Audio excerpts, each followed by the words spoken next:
Let's talk about expired letters. We did one maybe 2 weeks ago that did extremely well. This is letter number 2. This would be the follow-up letter. So if you are looking for letter number 1 on expired, let me see if I can find that one for you really quick so I can give you the podcast number. Expired. I'm just going to type it in. I keep everything in Google Docs. There we go. It's podcast episode 441. And this one is podcast episode 457. Let's talk about the follow-up letter, everyone. Now, this episode is brought to you by my book, Real Estate Prospecting. If you haven't read it, please pick it up. It really is a blueprint. You're going to highlight the book. You're going to save pieces of it. I go all into how we succeeded over the last 20 years or so. It's a great book, Real Estate Prospecting. Pick it up on Amazon, and it's on Audible now. Let's get right into this. I'm going to read the letter to you, and I'm going to treat it the same way we did the last one. This is letter number 2. I would send this out about a week to a week and a half later after letter number 1. Now, I'm also creating a letter number 3 for you. That's updated. I've used this one a few times, but we needed to update it. Here we go. Dear homeowner, I wanted to follow up with you because I know that deciding what to do next after your home didn't sell can feel overwhelming. Many homeowners in your situation find themselves unsure of whether to relist, make changes, or just wait. But the good news is you have options and you still have the opportunity to sell successfully. I think that's probably the biggest challenge they go through. If I relist it, am I going to be able to sell it, or am I going to go through all that pain that I went through the first time, right? Now, if you remember in letter number 1, I have the Expired Plus program, right? If you chose to use that same template, you can go ahead and put it in here. If not, right, you can leave it out. Here's paragraph number 2. I've been looking at the market, and based on our current trends, I can confidently say that the buyers are still active. Now, if you're in a market where they're not, change that up. If you're in a market where it is really hot, like ours, keep it in. Many homes that didn't sell the first time around ended up selling quickly once they were repositioned correctly. Now I'm going to put, here's where our Expired Plus, I'm just going to add it here, it wasn't on, Expired Plus program comes in, right? And let me make that. Now you can add whatever program you want. It could be your name program, the Joe or Joanne Awesome Expired program. The key isn't just listing the home again, it's making sure that it's being marketed in the right way to the right buyers. I want to share with you a proven strategy that has helped other homeowners in your exact position. And I go over 3, you can go over 4, you can go over 2. The idea is just to give something there to share. Targeting active buyers who are looking for a home just like yours, but didn't see it the first time. That's for us. That's where ads come in. Adjusting the way your home is presented so it stands out in today's competitive market. We go through different pictures, maybe do different layout, see what marketing was done online with the pictures, with the videos, and see what we can change to make it come out better.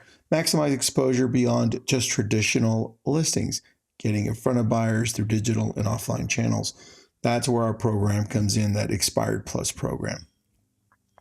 Next paragraph. The biggest challenge most expired listings face isn't the home itself. It's how it was marketed. Now, we can go the other route here. We can put in that it's the pricing. But again, we need to get in there first because most of the time it's a combination. It's a combination of the price and it's a combination of the marketing. And so once we're there, we can then identify what that is and then go in further. Are they set on that price that it expired at, or are they willing to lower it if we put in the effort to show how we're going to market it differently?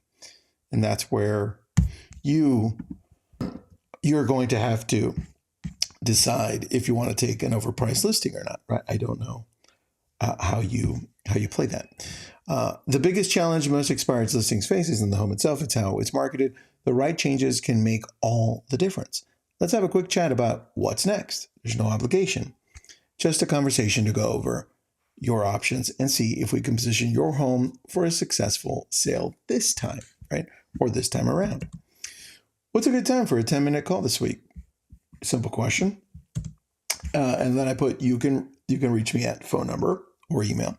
If you prefer, I'd be happy to stop by and share some insights about what we can do differently. Or you could put what our specific program does differently, or whatever you want, right? P.S. Many homeowners who thought they were out of options ended up selling successfully with a fresh approach. Let's make sure your home gets the attention it deserves. Call or text me today. There's a phone number. Sincerely, and so forth. Now, let me make a space there. Now, I have seven reasons why this letter works, kind of the like psychology breakdown. I'm only going to go through 3. If you want the doc, you know what to do, message me on Instagram. I put why this follow-up letter works, psychological breakdown. The sentence, here's a sentence where I think it's acknowledging seller hesitation and providing reassurance, because all of these expired homes, they're like, man, I just went through hell having people come in our home, fixing it up, getting out of the home if they're occupying it, right? And it didn't sell. I don't want to go through that again. This is crazy. For us to end up 6 months later in the same thing, or end up in a contract where we can't get out. There's a lot to that, right? So the sentence that says, I know that deciding what to do next after your home didn't sell can feel overwhelming. And here's a psychological principle: empathy and emotional connection. Homeowners are more likely to trust and listen to someone who understands their struggles, right? And so this is why we have the program, the Expired Plus program. We let them know this is what we're great at. I mean, I've been doing expireds personally for 21 years. And if you haven't, you're going to start in it. Well, maybe your brokerage has dealt with expireds in the past, or maybe you're really good at marketing and you have a special type of program, and you're not going to lean on the years, but you're going to lean on your expertise on making things look amazing the second time around, right? Number 2, position yourself as the expert with market insight. The sentence, I've been looking at the market, and based on current trends, I can confidently say that buyers are still active. Now, here is where you may need to tweak it depending on your market, right? But whatever you decide to do, make sure that it says, I can confidently say, and based on the trends, right? And then whatever you want to add after. Make sure you do that research first and it matches your market, because here's the psychological principle to this: authority and credibility. People trust those who provide relevant insights rather than vague sales pitches. Now, if you want to go even further, and we have in the past, but we removed it. In our area, it didn't work as well. I bet that in Silicon Valley, where my friend Junkie is, it would work, because she gets a lot of analytical people, a lot of engineers, computer programmers. I bet in this section, you could put, I've been looking at the market and based on current trends, and then you could put the stat. Say, I can confidently say that buyers are still active, and then put, in fact, this is how many homes sold last month. That could probably work, and I would probably change that. All right, last one, even though there's 4 more, only going to go over 1 more. Using social proof to build confidence. Many homes that didn't sell the first time around ended up selling quickly once they were positioned or repositioned correctly. Psychological principle here is social proof and fear of missing out. Well, I guess maybe there was something that was done differently. Maybe they didn't position my home right? The wording. People are more likely to act when they see that others have succeeded in the same situation. So if you want to even take it further, get a list, right? These are the homes that expired, and these are the homes after they got relisted, sold. Here's the percentage, right? You're going to have to do homework there if you want to go that route. Anyway, this is for you. Just message me on Instagram and I'll send it over to you. Or if you're watching this somewhere else, just message me and I'll drop it in there. Just remember, it is me sending it to you. So sometimes I take a day or 2 putting it in there. Have an awesome day.